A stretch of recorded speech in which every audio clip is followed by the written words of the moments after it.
What's up, YouTube? Welcome back to Celio's Network. Today's video is my top 10 cards of the new set Unified Minds, which will be legal for Worlds and the DC Open, and the start of our 2019-2020 standard season.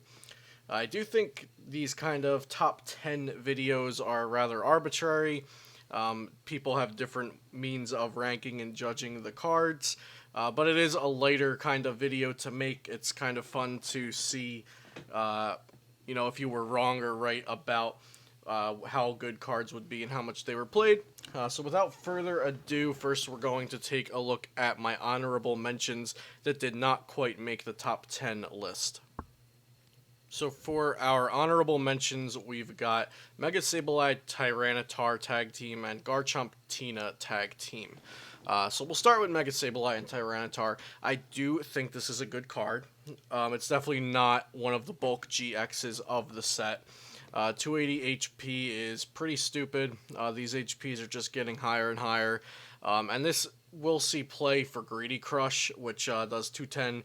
And if you knock out an opposing GX or EX with damage from this attack, you take an extra prize card. So this will be seen in dark variants, namely with Darkrai Umbreon Tag Team. But this card isn't going to be its own deck. And I don't think it's a card that pushes Darkrai Umbreon as an archetype. Yes, it's very good, and it will definitely help Darkrai Umbreon. Don't get me wrong. But I think that Darkrai Umbreon would survive without it, and it's why it didn't really make it into my top 10. Garchomp Tina, for similar reasons, it is a good card. It's Calamitous Slash 160. The defending Pokemon is already damaged. It does 240 more. That's going to be its. 240 total. That's going to be its main attack. While it does have a place in some Malamar decks, it's not the only way to play Malamar, and there's other options for attackers. And this not being an auto-include in all of my Malamar decks, and other cards are auto-includes in my Malamar decks at the moment, made me not really want to put it on the top 10 list. Like, there's cards that I've been valuing more that are on the top 10 list. Not just in Malamar, but in other decks.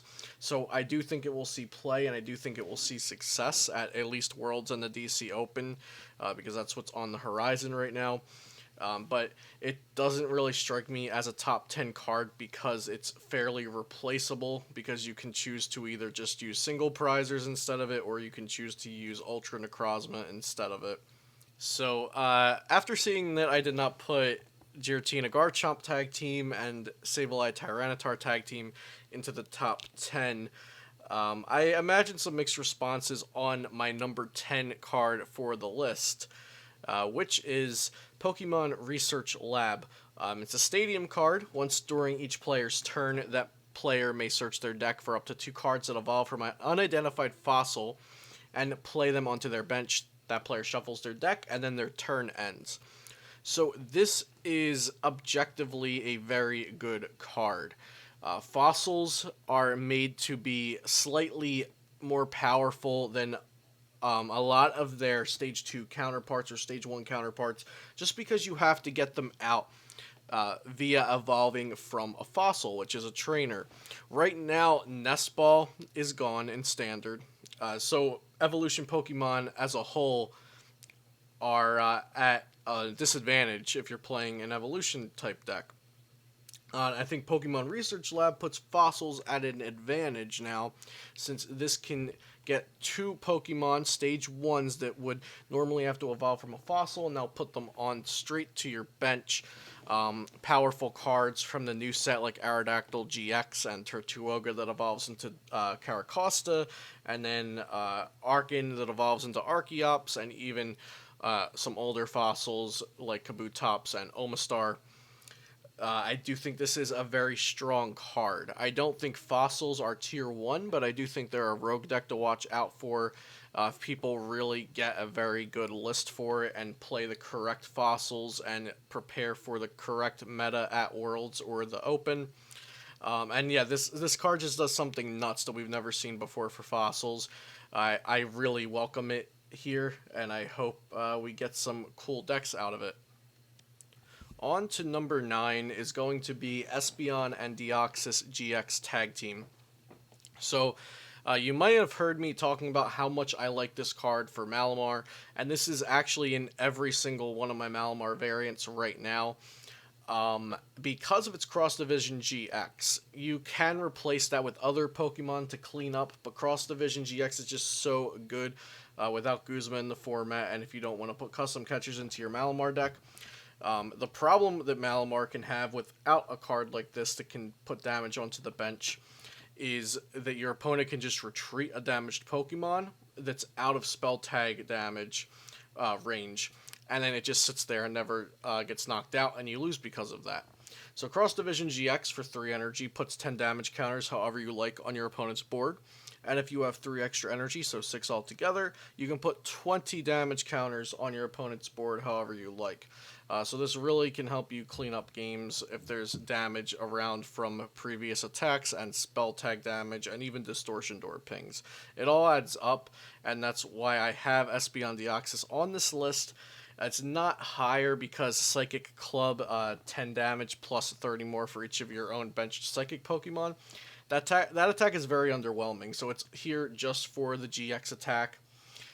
It can be a liability if you start it, but the GX attack is definitely good enough that I want it in my Malamar decks, but the card itself is not overwhelmingly powerful to put it higher on the list.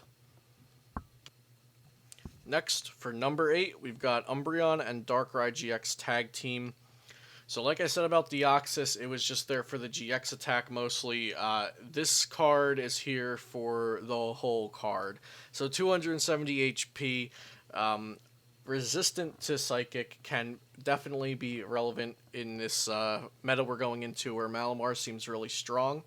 The first attack, Black Lance, is reminiscent of the old Darkrai EX with Dark Spear, except it does a lot more damage now. So Black Lance 150, and then 60 damage to one of your opponent's bench GX or EX Pokemon. So in Standard, we're only looking at GX. So 150 active, 60 to the bench, maybe setting up a knockout later on to that benched Pokemon that's damaged, and also to the active. So 150 isn't really killing anything that wasn't previously damaged, but it's almost guaranteeing a 2-shot for next turn unless the Pokemon gets healed.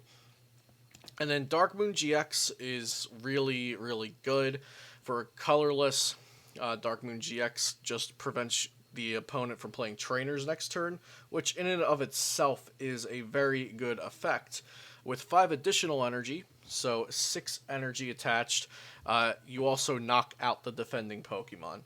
So knockout, your opponent can't use any trainers. That's items, supporters, and stadiums, tools, all of them. Usually this GX attack results in a game-winning or game-changing turn of events that your opponent has to work with what they have on the board to kind of recover from. So like Viridian Forest, they can use Ultra Space, they can use Persian GX's ability they have if you're playing against something like Blounds that uses Persian GX.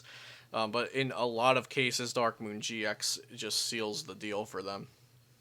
Next on the list at number 7 is my personal favorite card of the set, Hapu. Now, I don't think it's necessarily the strongest card, as it would make sense since it's not number 1 on my list, but I really enjoy the supporter effect and this new variety that we have to choose based on how the archetype we're building works, which supporter and which draw support kind of works best for your given deck that you're building. So Hapu, look at the top 6 cards of your deck and put 2 of them into your hand. Discard the rest of the cards. This is a spiritual reprint of Sage's Training from Undaunted, which did the same thing, but you only looked at the top 5. Now, I've been using this card in Mewtwo Mew tag team boxes and also in the Darkrai Umbreon decks. Because there are cards you want to put into the discard pile. In the Mewtwo decks, you want to put your attackers and also energy to accelerate them with Turbo Strike. into the discard pile while looking for important cards. And in Darkrai Umbreon, you need to dig and set up early so you don't fall behind. And also putting energy into the discard pile is good if you're using Naganadel as your energy acceleration or some of your energy acceleration. So I really like this card because it's different. It's not just draw some cards or shuffle and draw some cards or search for two of these specific types of cards. It's really nice to have something like this that brings variety into our draw supporter pool. And that's why it's on my list. At number 6 is Great Potion, for similar reasons to Hapu, but also completely different reasons. So it works nothing like Hapu. Heal 50 damage from your active Pokemon GX. This is an item card, so you can use as many a turn as you want. But I think we needed more healing options in Standard here, since we lost Acerola and Max Pot. Super Scoop Up is available if you want to go for the RNG route of higher risk, high reward. But Great Potion works really well in Green's Reshizard. I like it in Mewtwo box. You can play it in Pikarom if you don't want to go with the flipping of Super Scoop Up as well. It's stronger in specific situations than Mixed Herbs, since playing two of these heals 100. But Mixed Herbs also gets rid of a special condition, or all special conditions when you play two. And also healing 90 from the active Pokemon. So it's situational. I think Great Potion is usually better in GX decks than Mixed Herbs. But in things like Green's Reshizard, you play 4 Mixed Herbs and then 2 to 4 Great Potion as well. Anyway, really great card. A lot of our meta coming up looks to be Pokemon GX, so you can fit this into a lot of decks and add like another layer, pretty much. Like any deck with generally high HP can now have tanking qualities. So next is Weavile GX, which might be a bit surprising since we've passed Umbreon Darkrai, and this is on the list, whereas Mega Sableye Tyranitar is not here at all. But the ability of Weavile GX is what makes these Dark Box decks, or the Darkrai Umbreon focused decks, completely viable, and in my consideration, at least tier 2 for World's meta. The ability is fairly simple. As often as you like during your turn, you may move a basic Dark Energy from one of your Pokemon in play to another one of your Pokemon in play. We've seen plenty of cards like this that do it for specific energy, namely Aromatisse from XY moved Fairy Energy around, and that saw play and expanded for a while. I believe it might have seen play in Standard when it was in Standard 2. But this ability historically has always been really good. If we had Max Potion in Standard, this deck would be pretty dumb, in my opinion, since you could just move energy, Max Pot, move them back. But you can do the same with Super Scoop Up if you want to go that route. Regardless, this is a main part of the Darkrai Umbreon decks, and even if you're building something like Zoro Ninja, you're probably going to have this to move around your energy. If you want to, like I said, incorporate Super Scoop Up for the healing options, or just to move around your energy between different attackers. Weavile GX, really great ability, average attack, 2 dark colorless for 130, and the GX attack, which I don't think you'll ever use. Search your deck for any number of basic Pokemon, put them on your bench, then shuffle your deck. Really great for the ability. Rest of the cards pretty mediocre, but the ability is so pivotal for an entire archetype and many variants that I think it's number 5. Number 4 is Cherish Ball. Again, a pretty simple card, just like Great Potion was. Search your deck for a Pokemon GX, reveal it, and put it into your hand, then shuffle your deck. We lost Nest Ball, we lost Ultra Ball, we needed a card like this to come into Standard when losing those cards to rotation. It does not really replace those cards, since it doesn't help non-GX evolution decks, or even any evolution decks for that matter, for getting their basic Pokemon. And it's not as great in something like Pikarom, because you can't also get Tapu Koko Prism and Zapdos, or even the new Electros if you're choosing to run that. But It is a free search out a Pokemon GX with no drawbacks to the card. This is going to be everywhere in pretty much every GX deck I'd imagine, and GXs are a huge part of the format going into Worlds. It doesn't do anything crazy, but it's one of the most important cards of the set. It's going to be around in decks for a while. It's going to be in a ton of decks, so it definitely deserves its spot. Number 3, and this is where the power level of the cards really changed for me in this list, is Raichu and Alolan Raichu GX Tag Team. Really here for its tandem shock, but Lightning Ride is also super solid. 260 HP, which is something to not overlook since Pikarom has 240, and Raichu and Alolan Raichu is going to work side by side with Pikarom. Tandem Shock, Lightning, Colorless, 80 plus 80 more. So if this Pokemon was on your bench and became your active Pokemon this turn, this attack does 80 more damage, and your opponent's active Pokemon is now paralyzed. Guzma and Acerola have left the standard format, so special conditions have gotten a little buff there. Tandem Shock, swinging for 160, even more if you're using Electro Powers. And paralyzing the defending Pokemon is really, really good. It either forces people to start building more switches into their deck, super scoop ups, mixed herbs, Dawn Wings to gust in, things of that nature. Or they just have a even poorer Pikarom matchup, or your matchup gets better versus those decks not playing switches and other cards like I mentioned to get out of this paralysis.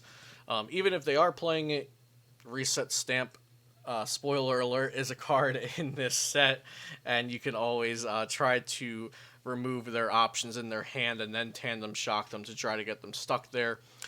So once your Alolan Raichu is in the active, you then have Lightning Ride GX for next turn possibly, which Lightning Colorless 150 and switches Pokemon with one of your benched Pokemon, which actually is a very good ability to have on an attack in Pikarom, because you can move into either a non-tag team GX or a non-GX Pokemon altogether, and force your opponent to need a Gust effect, which Gust effects are a lot more rare now in standard format.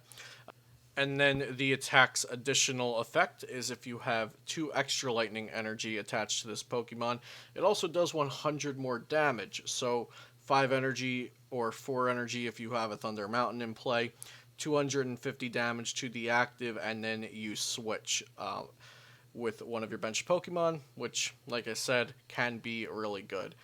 This card is very, very strong. I think it was underappreciated at first, and then as soon as people started testing a week after NAIC, you started hearing all about how good Alolan Raichu is, and yeah, it's definitely keeping up that way in testing. Next, for number 2, is Reset Stamp, the new item that you've heard so much about. Like I said, an item, and your opponent shuffles their hand into their deck. Then your opponent draws a card for each of their remaining prize cards. So this is a comeback mechanic, which is very nice because the community always asks for more comeback mechanics. I don't think we've had an abundance of them in a while. And expanded, the dreaded Garbotoxin N is alive and well. And this is kind of like N. Now, I do not think decks are going to run 4 in their lists, and I don't think every deck is going to run Reset Stamp. It's not exactly like N, because of course N was a supporter. It existed at a time where Versus Seeker was around, and N also was a shuffle draw in the early turns for you, even shuffle draw throughout the game for you. Here, this is just a disruption card, ruining your opponent's hand potentially. Putting them down to more cards, usually when you're at the end game, mid game, and your opponent has taken several prizes. You can put them down to a lower hand size, so their odds of having what they might need should get worse for them. So Reset Stamp is very good. We have decks like Blacephalon GX with Persian GX in it that can search out Reset Stamp and abuse it. Pikarom that runs Volkner. Decks that have Jirachi in them from Team Up can look at the top 5 for a trainer, so maybe those kind of decks will run Reset Stamp more so than others since they have ways to get to it. The card is definitely going to be a large part of our meta, but I'm not sure it's going to be in every single deck. Regardless, it's super strong. It's a card that everyone should know what it does, and I think everyone will either use it or have it used against them at some point at Worlds and the DC Open. It's going to be in a lot of decks, and it's going to be potentially game-changing in the matches that it's played in. Finally, number 1 is Mewtwo and Mew GX. So, big GX card. I cannot say with certainty that this will find its way into Tier 1 with one of the many variants you can build it in, but I can say it is a higher tier archetype, all of the variants combined through my testing for Worlds. So this card, 270 HP Psychic type Tag Team. Its ability is Perfection. This Pokemon can use the attacks of Pokemon GX and EX both on your bench and in your discard pile. So these decks are going to be toolbox variants where you have several different kinds of attacks that you can use.